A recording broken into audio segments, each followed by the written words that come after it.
starting. Oh, so remember that in the previous chapter, it is the one that Yahweh used to prophesy about the coming of the Messiah, Yahushua, his first manifestation. Remember that it is in the book of the prophet YishaYahu, in which the Almighty reveals himself as the first and the last, although that whole theme is part of the whole prophecy and the entire scriptures is all over the place.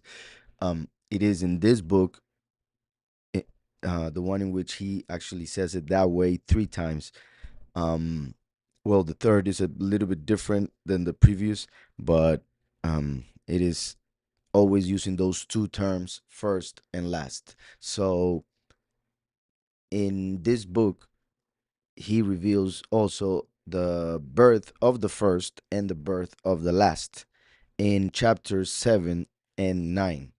So in Christianity, since sadly the teaching of the first and the last hasn't been taught, hasn't been understood, they only focus on the first, and whatever has to do with the last, they connect it to the first, not understanding that there had to be two manifestation, as Yahweh said in many places. Like I said, is part of the whole scriptures. So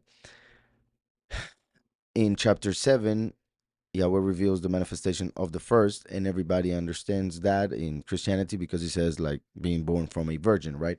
Then in chapter 9, it mentions another birth, but it doesn't mention a virgin. However, since it's the birth of a person that is going to be important, as the chapter reveals, then Christianity says that is the same Yahushua mentioned in chapter 7. However, when you look at what we will see eventually, perhaps tonight or the next Tuesday, in chapter 9, Yahweh gives certain titles to this other person, which is the last, that wouldn't fit Mashiach the first because of the way he manifested or how he revealed himself. So in this chapter, chapter 8 is clearly the one right in the middle between 7 and 9, and between those two revelations about the manifestation or birth of the first and then the birth of the last. So it is a very important chapter, for sure, and I'm going to begin reading the first verse, and it says, "And Yahweh said to me, take a large tablet and write on it with a man's pen concerning Maher Shalal Hashbaz." So, first, it's interesting that we're talking about YishaYahu. Remember that YishaYahu means whom Yahweh saves, and Yahushua, the salvation of Yahweh. So, remember, it is pretty much the name, the two verbs, but used in different order. Remember that Yahushua came to become the salvation of Yahweh. That's why his name is that. And the last coming as the prodigal son to manifest the wrath of Yahweh in the end times would need the salvation from Yahushua the first. And therefore, as I would say, right, the first is the arm, the second, the last is the hand.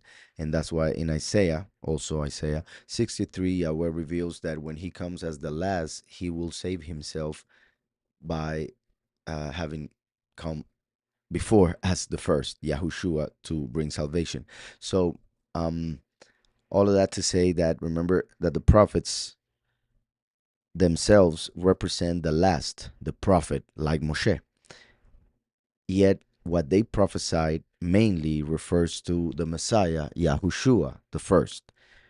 Because remember that in the book of Revelation, chapter 19, it says that the spirit of prophecy is the testimony of Mashiach. So the prophets testify of Mashiach, but they themselves represent the last prophet, the witness like Moshe, one of the two witnesses from Revelation 11. So it's interesting, like I just mentioned, that it is the prophet like Moshe, and Moshe was given two tablets to write the commandments. Now we have YishaYahu, him who was saved by Yahweh. So as the last, now with a large tablet to write on it what Yahweh is about to tell him, just like Moshe wrote the commandments. Well, however, the commandments were written with the finger of Yahweh, but I mean later on in the Torah. So take a large tablet and write on it. Now, also remember that what Moshe did have to do was the second set of tablets, because the first he broke them, the first Yahweh made them, Elohim made them, and then when the second time when he went up to get the tablets again, he had to get the tablets, and then Elohim wrote again. So write on it with a man's pen concerning Maher Shalal Hashbas. So here we have, let me see, in Hebrew, it says Maher Shalal Hashbas. All right, so let's go to the concordance here. Maher, which has to do with something that comes quickly, fast, hurrying, speedy, swift, hastening. So that's Maher, right? Then we have Shalal,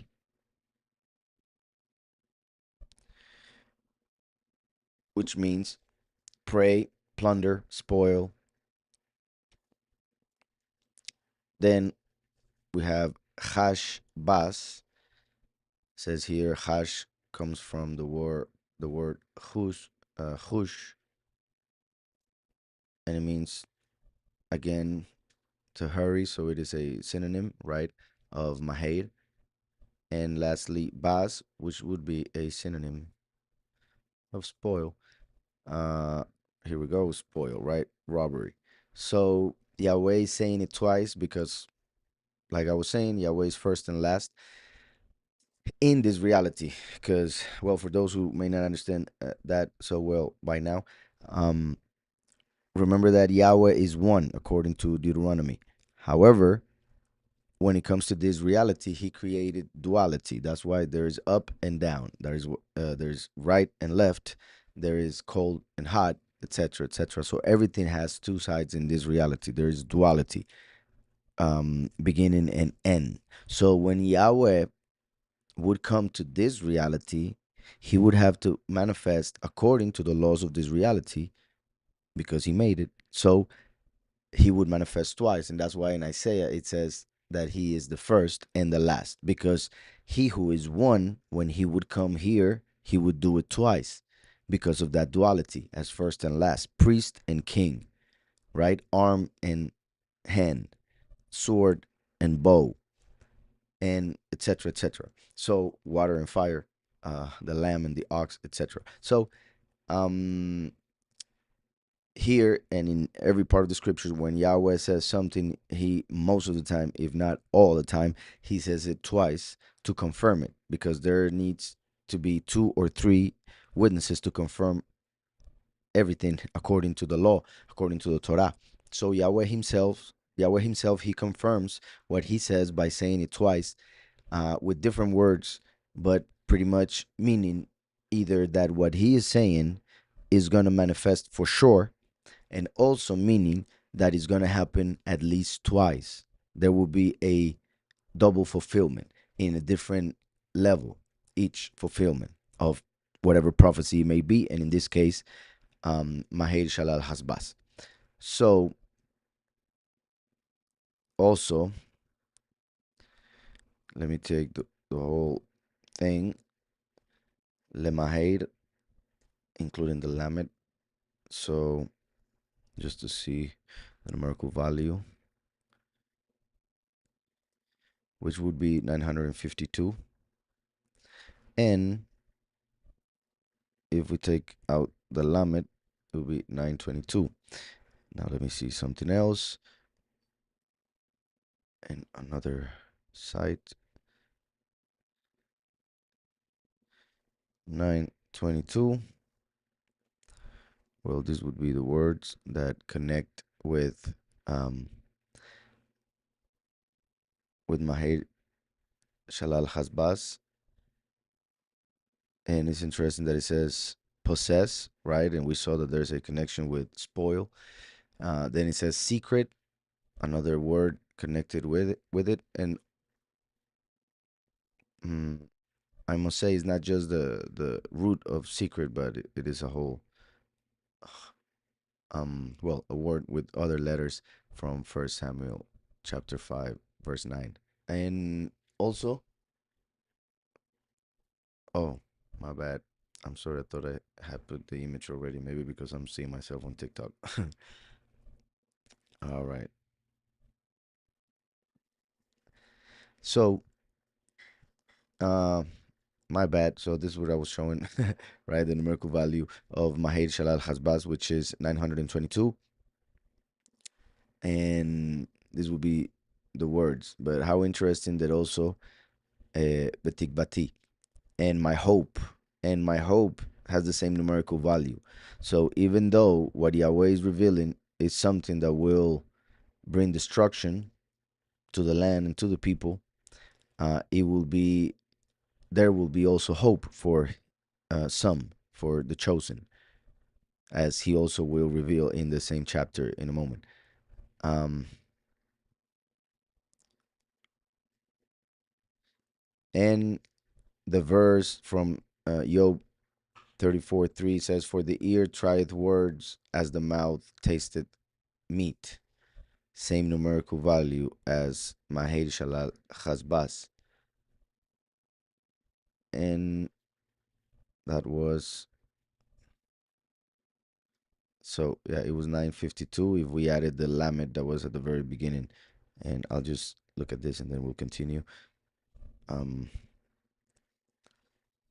Again, hope, but in another conjugation or setup with other letters. And to keep, as in Yahweh will keep his word for sure. And two verses that had the same numerical value as Lemahir Shalal Chazbaz, which is the whole thing that Yahweh said to YishaYahu to write on the tablets, is Job 33:9. Again, Job, and he says, "I am clean without transgression. I am innocent. Neither is there iniquity in me." So interesting that Job says that, which is something that is only fulfilled completely in Yahushua HaMashiach, and then in us through him. And has the same numerical value as the prophecy of the punishment that comes for those who reject the Messiah.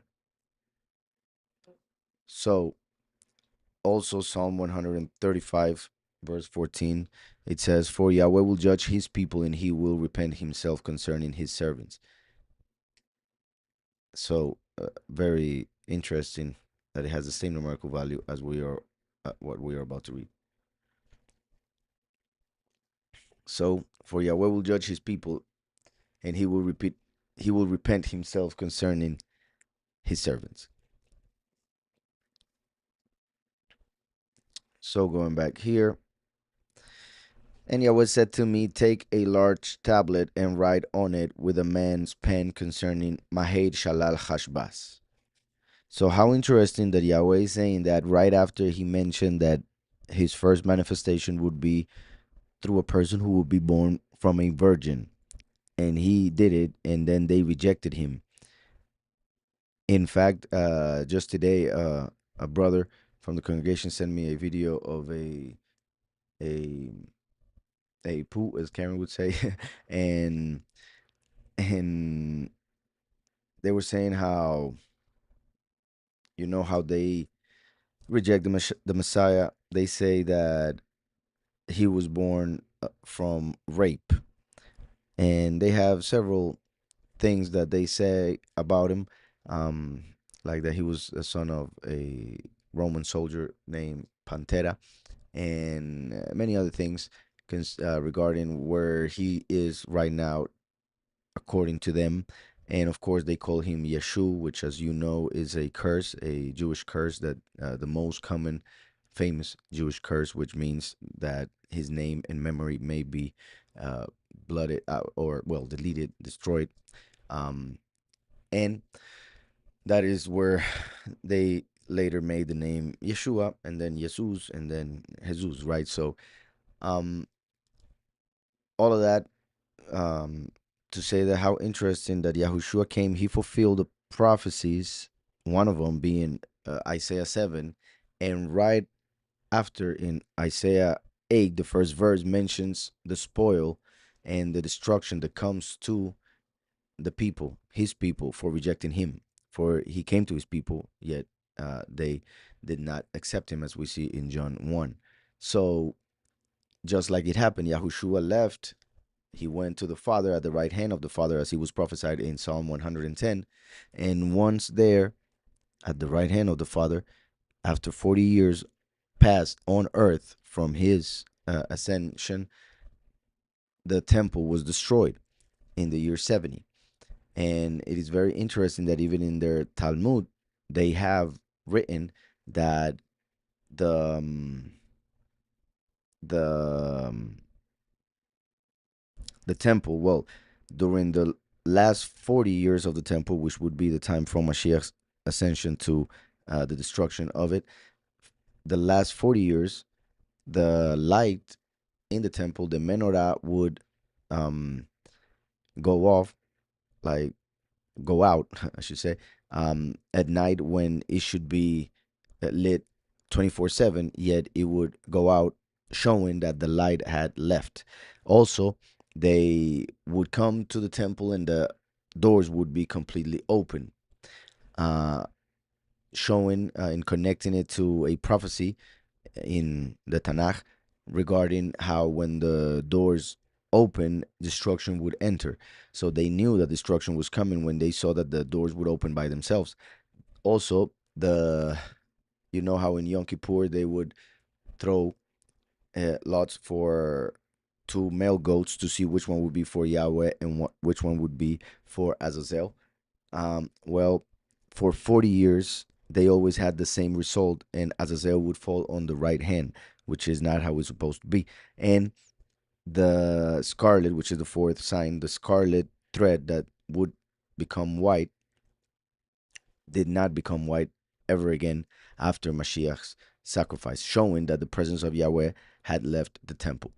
So, interesting that chapter 7 reveals the manifestation of Yahushua through a virgin, and chapter 8 right away starts mentioning the punishment that would come for his rejection. So, um, and Yahweh said to me, take a large tablet and write on it with a man's pen concerning Maher Shalal Hashbaz, and let me take reliable witnesses to record. And let me take reliable witnesses to record. Uriah, the priest, and Zechariah, son of Yeberechiahu. So remember, as I was mentioning, that there has to be 2 or 3 witnesses.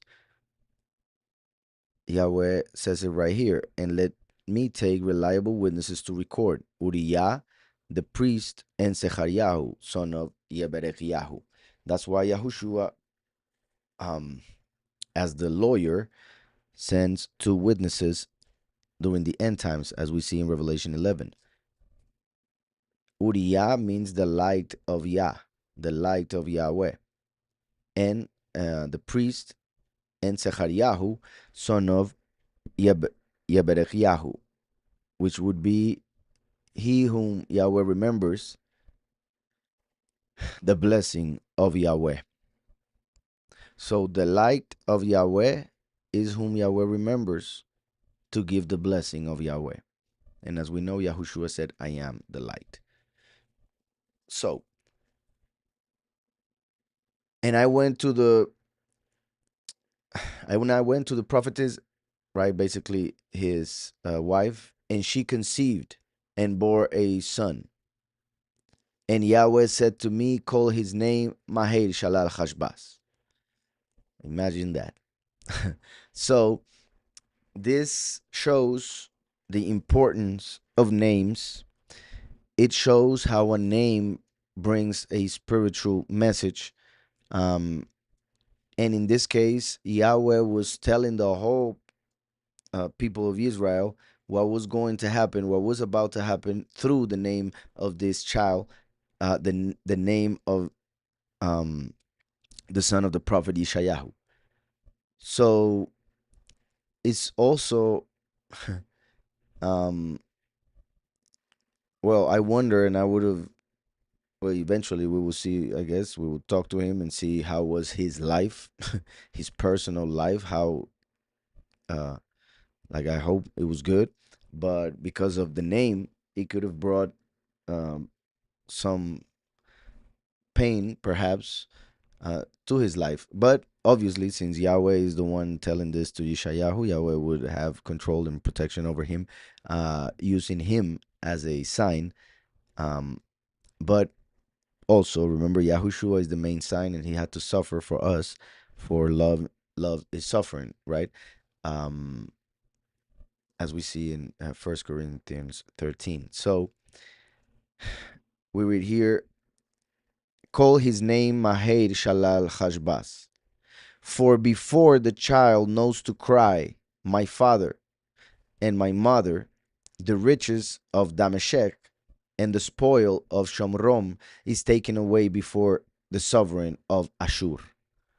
So remember that Maher Shalal is first part, and then um, Hashbaz, the second part, which means pretty much the same as the first. So then we read that it says, before the child knows to cry, my father, which would be connected to Maher Shalal, and my mother, connected to Hashbaz, the riches of Dameshek, so Maher Shalal, and the spoil of Shomrom, Hashbaz, is taken away before the sovereign of Ashur. So Yahweh was revealing that the sovereign of Ashur, which as we know represents the beast of Revelation 13, the world leader in the end times, will destroy both Shomrom, which represents the many, those who believe in the Messiah but will reject the two witnesses until it is too late, and then they will have to die for rejecting the mark of the beast. And Dameshek, which depends on how we see it. Remember that in the spiritual positive sense, it refers to uh, the heir to the throne. Dam is blood, Meshek is air, so the blood heir. However, when it comes to the translation or meaning that they give to it in the concordance, has to do with uh, sackcloth, right? Remember, the two witnesses were sackcloth. The chosen few follow the two witnesses, but in this case, right, he's talking about their spoil, their destruction, not something that will happen to the chosen few. So I'll read it again. For before the child knows to cry, my father. Let me look at that in Hebrew for a moment. The riches of Dameshek and the spoil of Shomrom is taken away before the sovereign of Ashur. So basically, like the nations and the many will be taken over by the world leader during the end times. And Yahweh spoke to me again, saying, inasmuch as these people refuse the waters of Shiloh that flow softly, and rejoice in Retzin and in Remaliahu's son, now therefore see, Yahweh brings up over them the waters of the river, strong and mighty, the sovereign of Ashur, and all his steam. And he shall come up over all his channels, and go over all his banks. And it continues, but I will explain here first. Um, Obviously, there is a manifestation that happened back in the day, right after the time of the prophet saying this, but that, um, like I would say, well, it's obviously a needed fulfillment because YishaYahu is talking to those people who will go through it, but also since everything that happened will happen again, it is not only a prophecy for their time, but also for our time. And like I always say, since there are two witnesses or three witnesses, there had to be another type of fulfillment in a different level of interpretation of this word in the middle of Isaiah's time and our time, which is the end times. So, with that said, it says, inasmuch as these people refuse the waters of Shiloh, so that reveals what I was saying just a moment ago. They rejected, they refused Yahushua HaMashiach. The waters of Shiloh represent Yahushua HaMashiach mentioned in the previous chapter, being born from a virgin.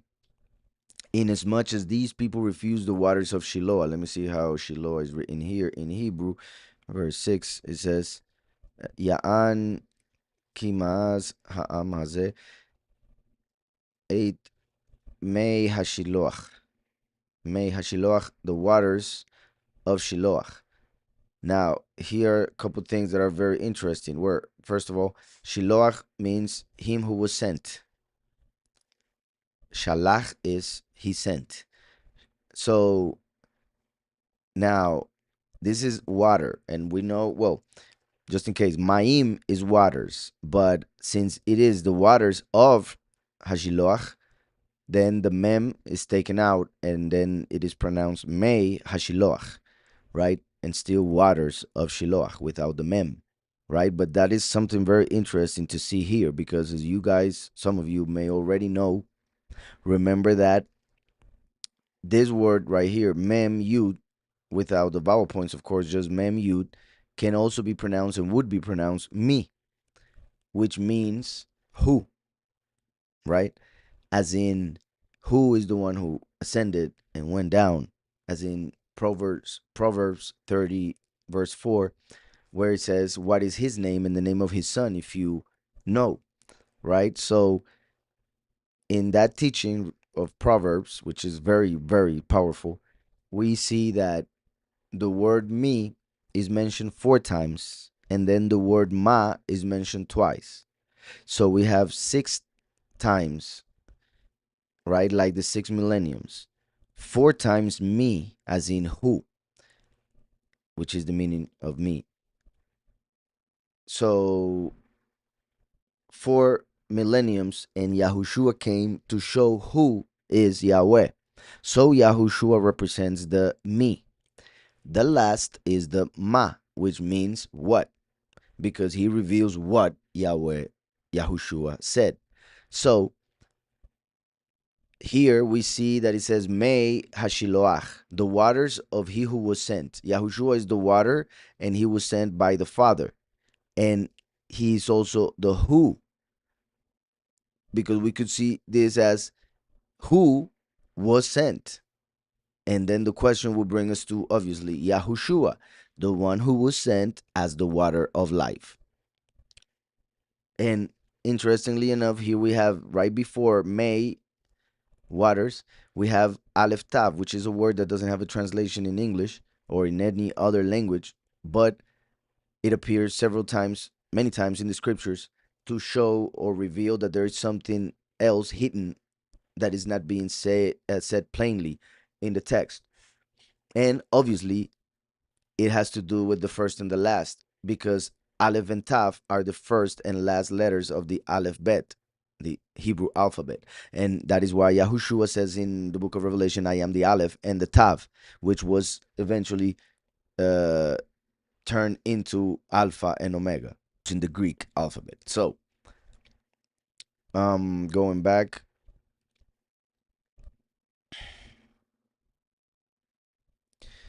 it says, and Yahweh spoke to me again, saying, inasmuch as these people refuse the waters of Shiloh, the one who was sent, the water of life, the teaching of the Messiah, inasmuch as these people refuse the waters of Shiloh that flow softly, because he came to bring favor, he came to bring salvation, and rejoice in Retzin and in Remaliahu's son, and they rejoiced in the wrong king, in the one that actually wanted to attack the Yahudim.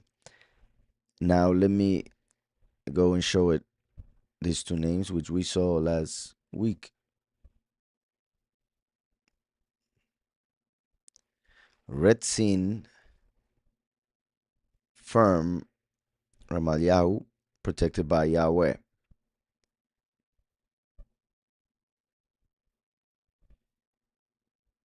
It says, now therefore see, Yahweh brings up over them the waters of the river, strong and mighty. So since they didn't want the water of Shiloh that flows softly, then they will get a river strong and mighty. The sovereign of Ashur, which I already mentioned, represents the beast of Revelation, and all his steam, and he shall come up over all his channels and go over all his banks. So he's talking about the beast represented by the king of Ashur as a river strong and mighty that will destroy them for following the wrong king, meaning the wrong Messiah. In the book of Revelation, chapter 12, we read how the beast, in Revelation 13, we read about the beast getting power from the dragon. In Revelation 12, the dragon, who is Halel, Lucifer, is expelled from heaven and comes down to the earth. And it says that it goes after the woman, trying to destroy her, which is the congregation. But Yahweh gives the woman wings, and the woman was given 2 wings of a great eagle to fly into the wilderness. That is Revelation 12, verse 14. To her place where she is nourished for a time and times and half a time. That's 3.5 years, the last half of the last 7 years, from the presence of the serpent. And out of his mouth the serpent spewed water like a river after the woman, to cause her to be swept away by the river. Right? So look at that. And then look at this. Inasmuch as these people refuse the waters of Shiloh that flow softly, Yahushua HaMashiach, and rejoice in Retzin and in Remalyahu's son, now therefore see, Yahweh brings up over them the waters of the river, strong and mighty, the sovereign of Ashur, and all his steam, and he shall come up over all his channels and go over all his banks, and he shall pass through Yahudah, he shall overflow and pass over, reaching up to the neck, and the stretching out of his wings shall feel the breath of your land, O Emmanuel. You see that, and that is amazing that he mentions that name, Emmanuel, your land, Emmanuel, right? And we know Emmanuel is the name mentioned in Isaiah 7, the previous chapter, referring to Yahushua, who would be born from a virgin, and who would bring the presence of Yahweh to us. That's why Emmanuel means the mighty one with us. And he is the true owner of the land of Israel. So he's saying, and the stretching out, and plus it's mentioning Yahudah. Yahushua came from the tribe of Yahudah. So even more when we talk about the land of the Yahudim. And the stretching out of his wings shall feel the breath of your land, O Emmanuel. So we see that is what it was saying here when it comes to the end times, when the great tribulation begins. And out of his mouth, the serpent, which is the dragon, given power to the beast to do this with his army, spewed water like a river after the woman, the congregation, to cause her to be swept away by the river. He will try to destroy the chosen few. That's why the chosen few must flee to the mountains when they see the abomination of desolation, which is the dragon coming down to the earth. And the earth helped the woman, and the earth opened its mouth. Remember that in chapter 7, we read about the sea, the earth, and the trees. And the sea represents the nations, the earth or land represent the many, and the few are the trees. So here we have that he says, and the earth opened its mouth and swallowed up the river which the dragon had spewed out of his mouth. And then it confirms it here, or the interpretation of it. And the dragon was enraged with the woman, the congregation, the chosen few who weren't killed, who were not killed, right? And then it says, and he went to fight with the remnant of her seed, meaning those who were left on the earth who believed something similar, but not exactly the same, because if they had believed the same, they would be part of the same group. And he went to fight with the remnant of her seed, those guarding the commandments of Elohim and possessing the witness of Yahushua HaMashiach. This is key because in previous parts of the book of Revelation, we see that the chosen few are taken because they have the witness of Yahushua HaMashiach, but they also have the word, which is his name. They confess his name. In this case, we see that they do not have his word, but they do have his witness. So they do have righteousness in their heart through their belief in the death and resurrection of Messiah. So going back to YishaYahu, be shattered, O you peoples, and be broken in pieces. Give ear, O you from the far places of the earth. Gird yourselves, but be broken in pieces. Gird yourselves, but be broken in pieces. Take counsel, and it comes to naught. Speak a word, and it does not stand. For El, the mighty one, is with us. For Yahweh spoke thus to me with a strong hand, and instructed me that I should not walk in the way of these people, saying, do not say a conspiracy concerning all that these people call a conspiracy, nor be afraid of their threats, nor be troubled. Now, this is a verse that I have seen people use a lot in our time because of all the conspiracy theories that go around and that have been going around for decades. Um, However, those who have been paying attention for decades have seen that many have come to pass. And part of the uh, conspiracies, because remember there's a thing like there's a conspiracy which um, has its own definition, and then conspiracy theory. Yet people think that conspiracy by itself is already a theory or not true, but no, conspiracy as well. Just in case anybody doesn't know, let me give the actual definition: a secret plan by a group to do something unlawful or harmful. All right, so that obviously does happen a lot. That's why there are secret societies with a lot of control in the world, like Freemasons, Illuminati, all of them, right? There's a lot of them, really. But Illuminati is like the name to mention all of them in one. So, um, now theory, like conspiracy theory, is when somebody believes that there's a conspiracy happening, but it may be true, it may not be true. So, many of the conspiracy theories from the past have come to pass, have been true. And I'm sure that, well, because I've been paying a lot of attention for the last 2 decades, and because I have been connected with the scriptures and it's just there, it's prophesied, so it is true.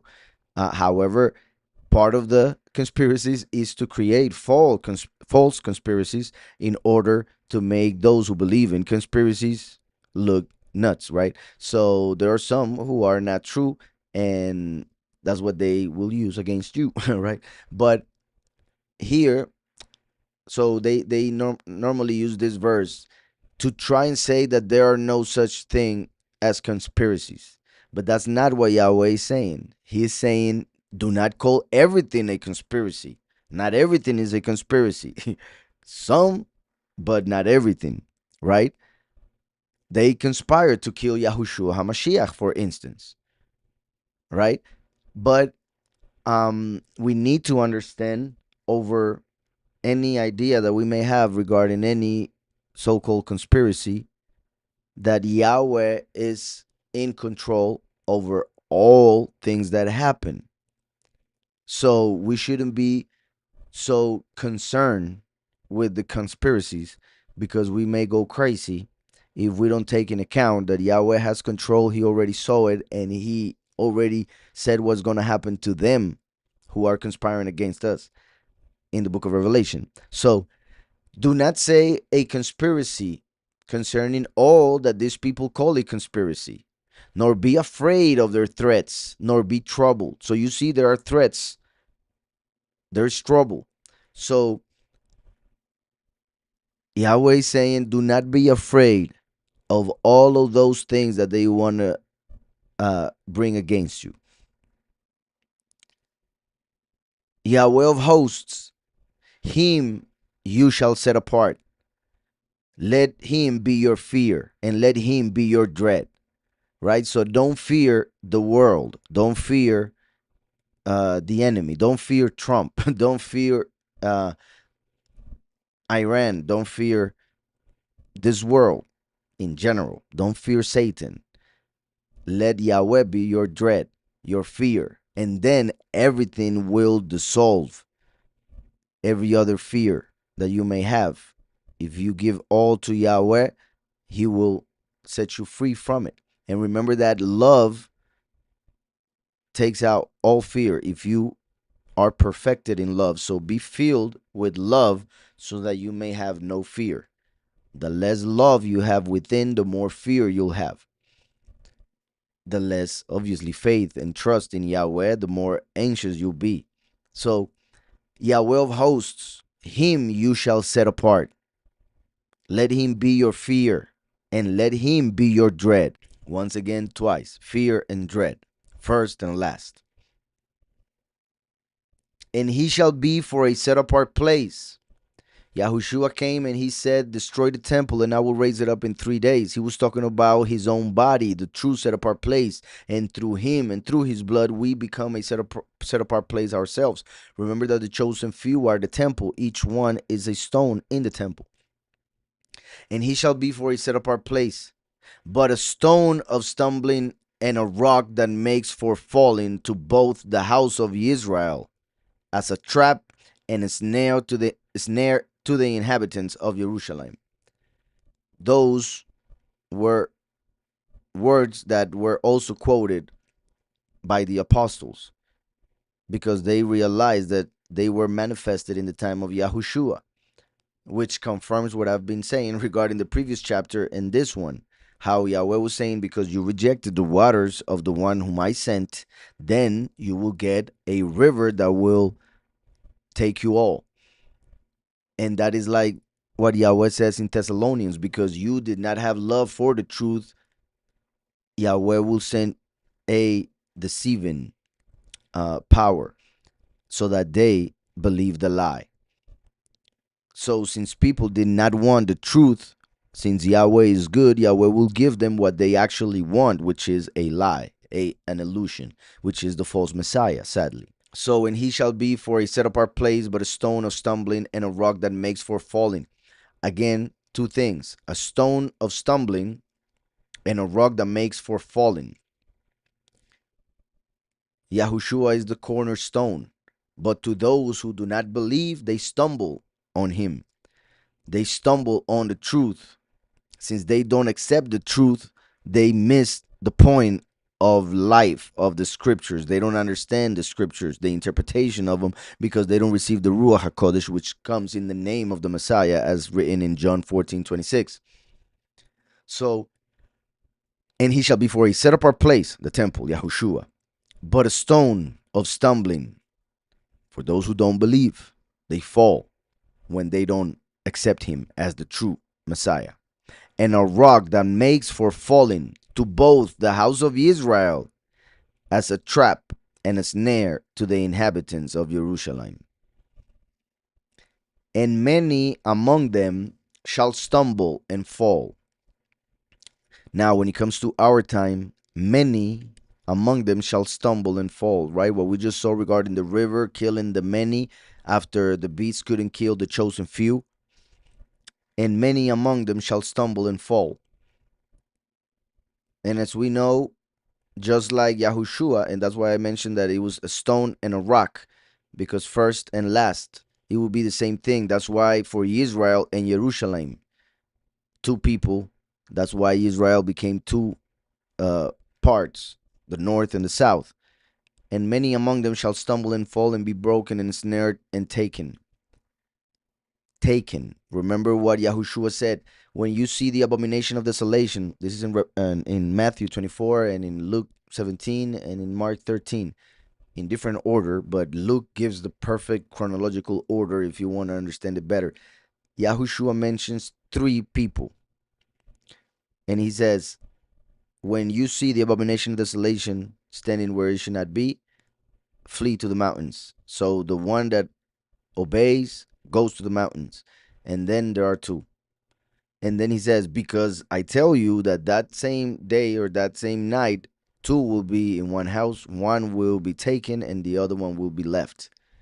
So the disciples understand that the one that fled did good, the one that was left did bad. He's going to be worse than ever, but there's one that they ask about, the one that is taken. And Yahushua says, wherever you see the vultures, that is where their corpse, the corpse will be, right? The dead body, as it is translated in most of Matthew 24. Well, most translations in Matthew 24. So Yahushua says that those that are taken to be killed because they did not accept the mark of the beast. So here we see that he says, it's talking about pretty much the same thing. And many among them shall stumble and fall for not accepting the first and the last, or the first or the last, and be broken and snared and taken. Bind up the witness, seal the Torah among my taught ones. How interesting that it says bind up the witness, which is pretty much the writing, what he just mentioned, to write. But we can see this as well as the witness like Moshe, who will be bind up and killed to confirm the covenant. And many among them shall stumble and fall and be broken and snared and taken.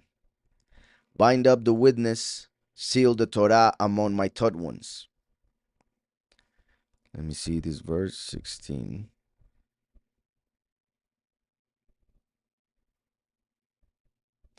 Right? Yeah, in this case, it's saying Teuda.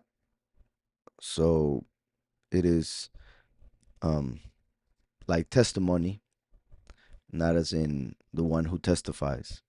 And I shall wait on Yahweh, who hides his face from the house of Jacob.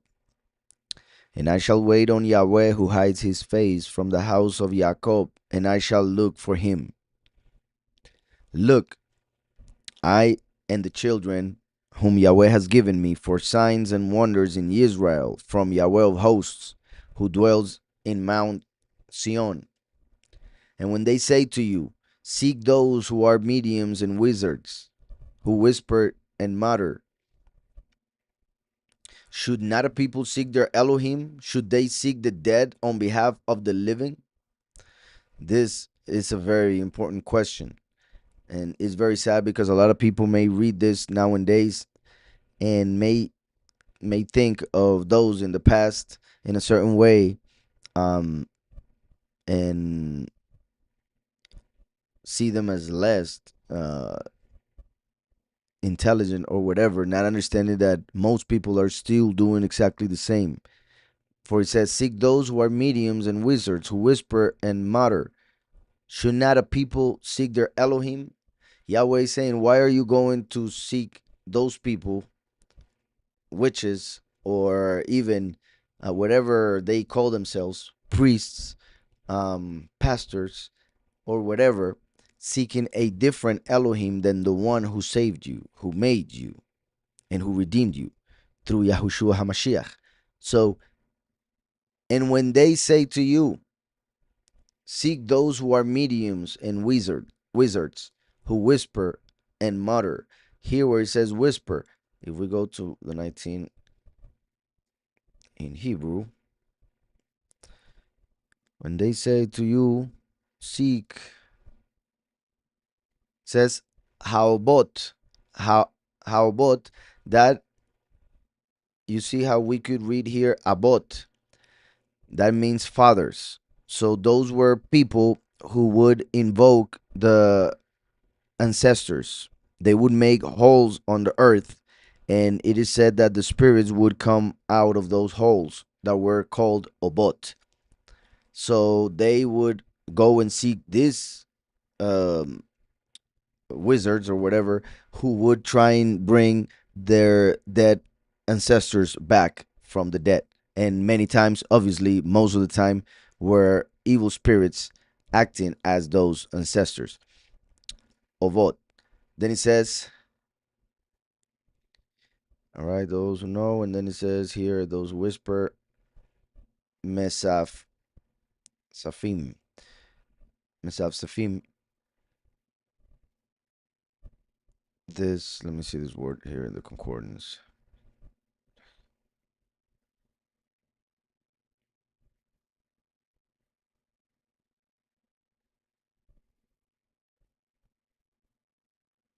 Comes from Safaf.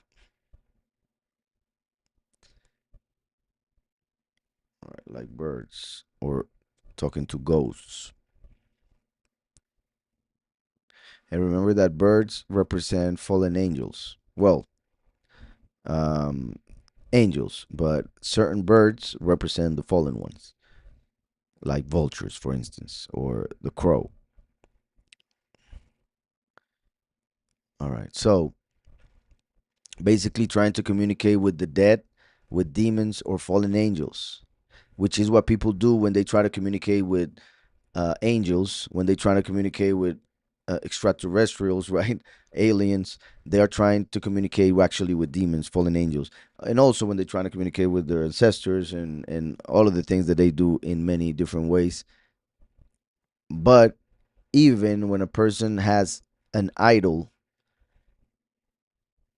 which they may call just a representation or whatever, when they pray before it, when they bow to it, when they kiss it, they are doing the same thing that Yahweh is complaining about in this verse. And when they say to you, seek those who are mediums and wizards who whisper and mutter, should not a people seek their Elohim? Should they seek the dead on behalf of the living? Right? They are all dead. Even if they are able to communicate whatever, they are dead spirits because they are not connected to Yahweh nor follow his will, his perfect will. Eventually, they will fall to the perfect will of the Father through the permissible will, as I always explain. So it says, to the Torah and to the witness, if they do not speak according to this word, it is because they have not, because they have no daybreak or light. They don't have the Messiah. The Son of Righteousness has not come up for them. So they are not able to see what Yahweh is showing them. To the Torah and to the witness. Yahushua came to fulfill the Torah, and the last comes to testify of it. If they do not speak according to this word, it is because they have no daybreak. And they shall pass through. Remember that Yahushua said, I am the light. I am the light of the world. And Yahushua, his name is the word. He fulfilled the Torah. So, to the Torah and to the witness, if they do not speak according to this word, it is because they have no daybreak, because they did not accept the Messiah. And they shall pass through it hard pressed and hungry. And it shall be when they are hungry that they shall be wroth and curse their sovereign and their Elohim looking upward. And they shall look to the earth and see distress and darkness, gloom of hard times, and be driven into thick darkness. Now, how interesting to read this tonight, because yesterday in our Spanish study, no, yesterday, we were reading YishaYahu, and I actually also read a little bit of Numbers, connecting it to what is happening in Israel with Iran. And but when we were in Jeremiah, let me see if I find it real quick right here.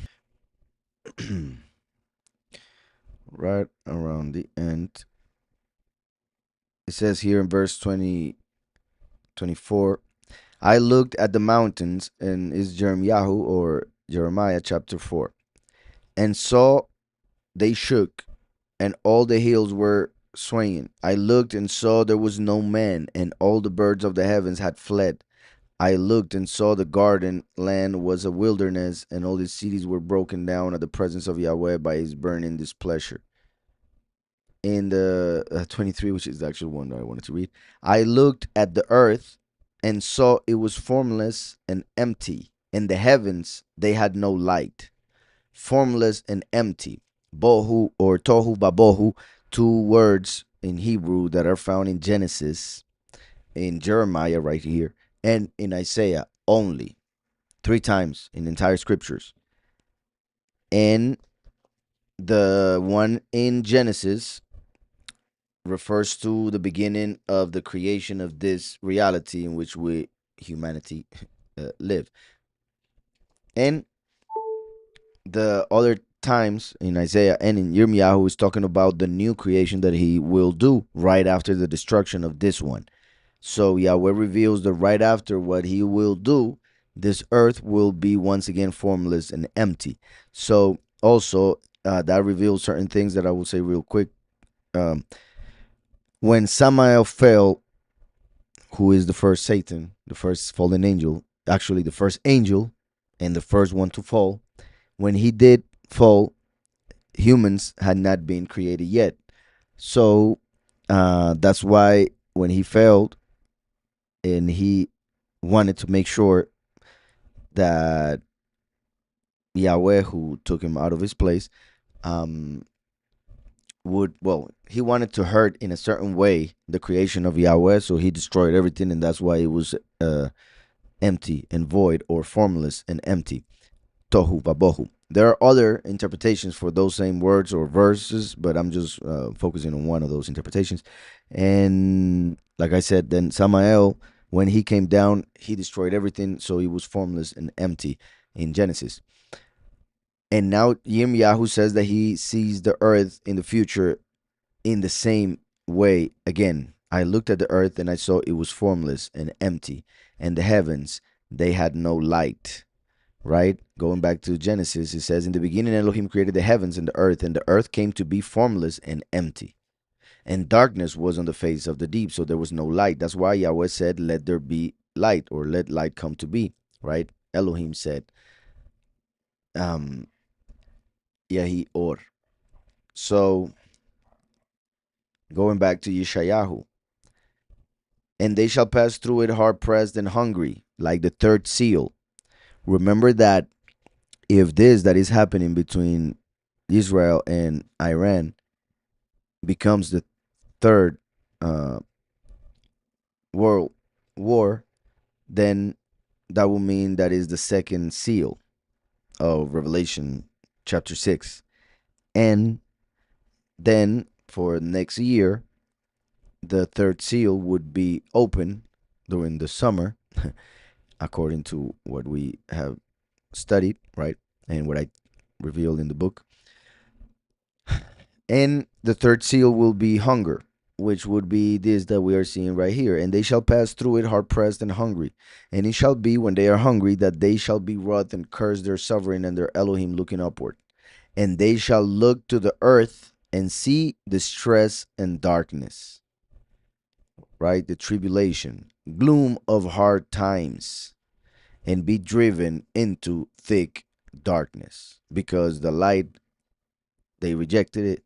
And when the last comes as the Son of Righteousness, they will kill him. So then the darkness will cover the earth. So that's how the chapter ends.